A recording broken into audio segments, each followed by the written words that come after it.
Imagina esto, estás en una conversación normal. Bueno, normal hasta donde una conversación puede ser normal cuando alguien menciona a Dante Alighieri, la dopamina, a Pablo el Apóstol y a Anna Lembke. Y de pronto, alguien ya está revisando en voz alta si sigues siendo cristiano o te acabas de cambiar de religión en vivo. Estaban hablando del infierno, mencionas la Divina Comedia y dices algo como, muchos dicen yo solo la Biblia, pero cuando imaginan el infierno se parece mucho al de Dante. Y alguien, en algún rincón de la sala, ya escuchó, hay que agregar a Dante al canon bíblico. A ver, tranquilos, respiren. Nadie va a abrir la Biblia en el libro de la Divina Comedia capítulo 3 versículo 9. Pero ahí empieza el problema. Porque hay personas que no distinguen entre mencionar una fuente y darle la autoridad absoluta, entre leer algo y creerlo, entre citar a alguien y arrodillarse ante su idea. Y vivimos en una época donde hay gente que ve una frase en Facebook con letras en una Biblia, con tipografía de cursiva y ya piensa que es un salmo. Dios te vengará, Dios te multiplicará lo que perdiste. Amén, hermano. Y lo compartes en tu feed. Historia real. Pero eso no está en la Biblia. Tal vez está en el calendario de la ferretería, pero nada más. Así que bienvenido a Sintropía, donde intentamos poner un poco de orden en el caos, incluso cuando el caos viene citado con comillas y fondos de atardecer.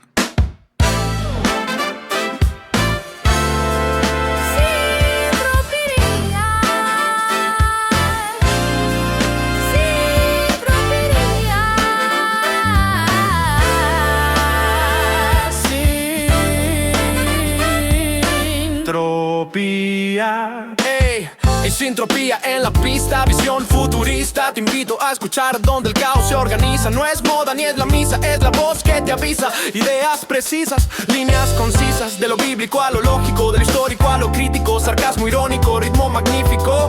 Sin caretas ni poses, poesía creativa. Suscríbete y activa Sintropía.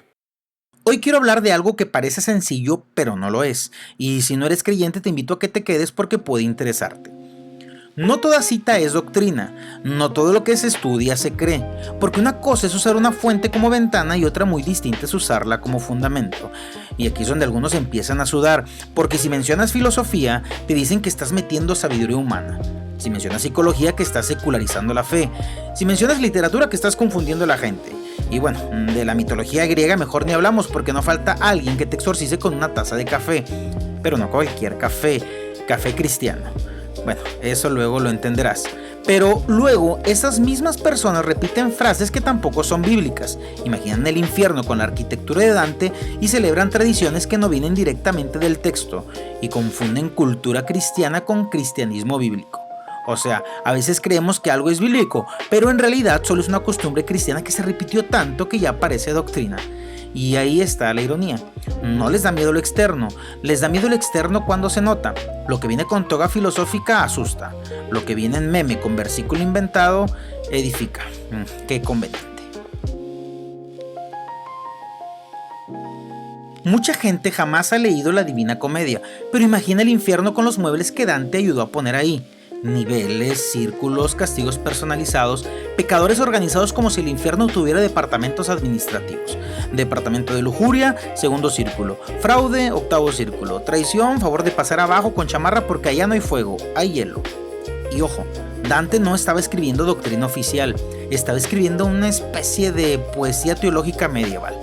Pero fue tan potente, tan visual, tan brutalmente imaginativo que muchas personas heredaron su infierno sin saber lo que era suyo. Y eso pasa mucho. Ideas que no vienen en la Biblia terminan viviendo en la mente cristiana como si fueran versículos, costumbres que nadie revisó, frases que alguien predicó hace 20 años y que ya se volvieron doctrina por pura repetición. Historia real. Y luego, si tú mencionas a un autor externo te dicen, cuidado, no metas cosas raras. Hermano, la casa tiene una que otra cosa rara, nomás que traen mantelito, huelen bien y llevan años sentados en la sala. A ver, porque esto necesita una aclaración antes de seguir.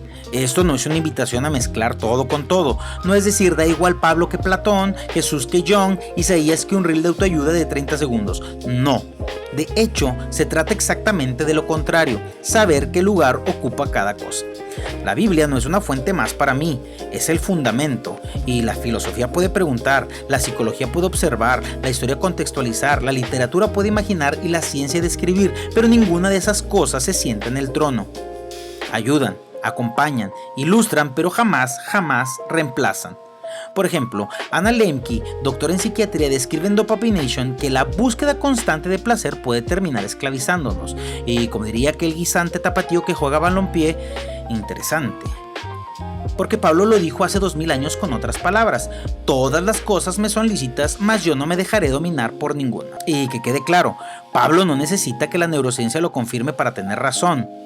La escritura no espera un aval de nadie, pero cuando la observación humana apunta en la misma dirección, no podemos ignorarlo, lo notamos, y lo doy gracias a Dios que la realidad que Él creó siga siendo coherente con lo que Él nos reveló, porque los dos están mirando lo mismo, que la libertad sin dominio propio, tarde o temprano, se vuelve su propio tipo de cadena.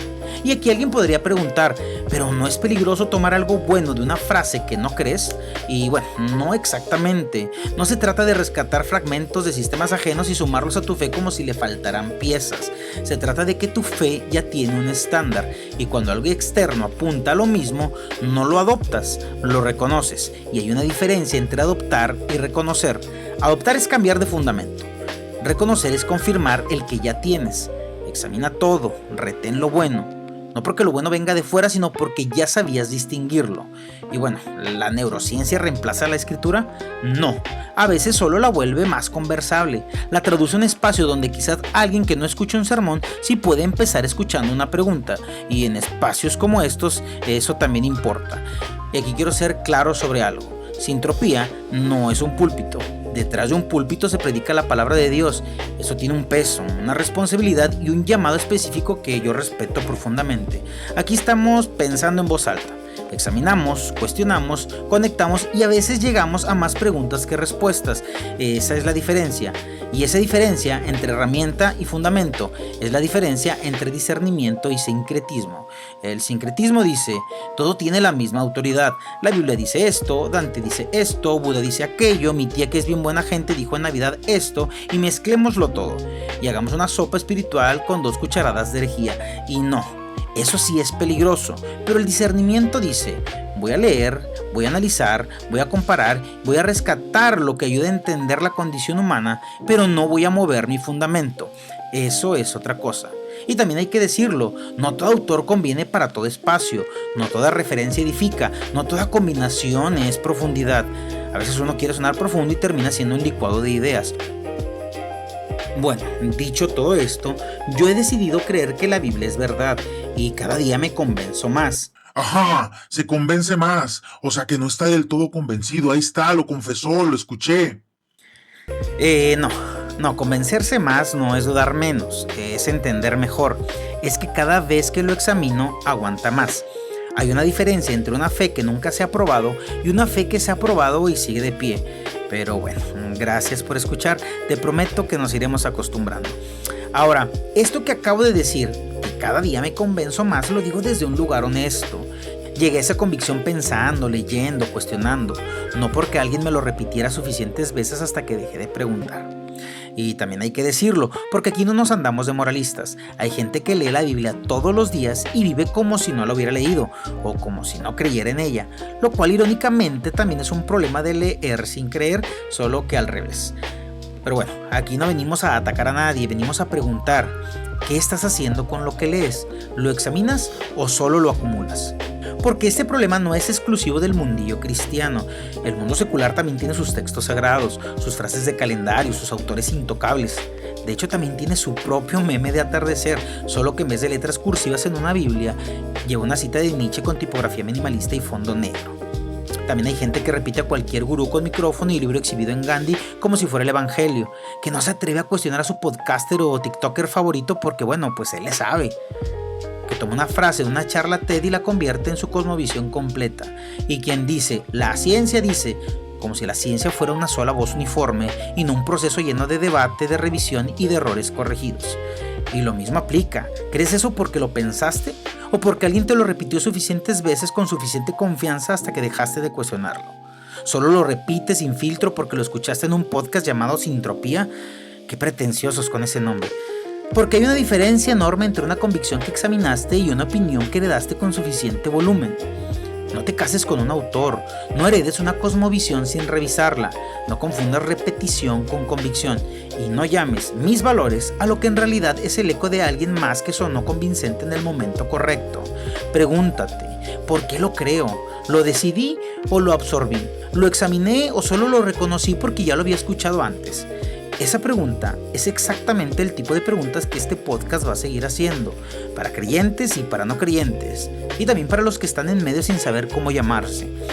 Por eso antes de arrancar esta temporada necesitábamos este episodio, porque vamos a hablar de la iglesia, de educación, de historia, de tradiciones que se vuelven intocables, de frases que se vuelven doctrinas sin haber pasado por la Biblia, de ideas que se cuelan sin permiso y terminan tiradas en el sillón, y ya se pusieron tan cómodas que se quitaron los zapatos. Y también vamos a traer fuentes, autores, historias y conceptos, pero aclaremos desde el inicio, aquí se puede citar a Dante sin convertirlo en apóstol, se puede hablar de dopamina sin bautizar la neurociencia, se puede leer una novela sin creer que es el evangelio y se puede usar una fuente sin ponerla en el altar, porque no toda cita es doctrina y no toda lectura es fe, no toda herramienta es un ídolo. La pregunta no es cuántas fuentes usas ni cuántas evitas. La pregunta es si sabes distinguir entre lo que te ayuda a mirar y lo que guía tu vida. Porque la verdad no necesita que la defendamos con ignorancia. La verdad no se protege con miedo. Se honra con discernimiento. Así que no, leer no es creer. Citar no es canonizar y pensar no es traicionar. Y quizá el problema no es que algunos lean muchas fuentes. Quizá el problema es que muchos nunca revisaron las suyas.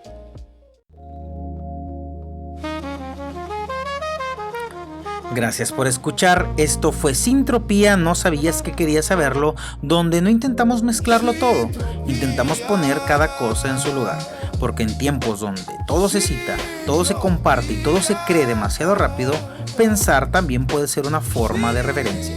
Nos escuchamos en el siguiente episodio.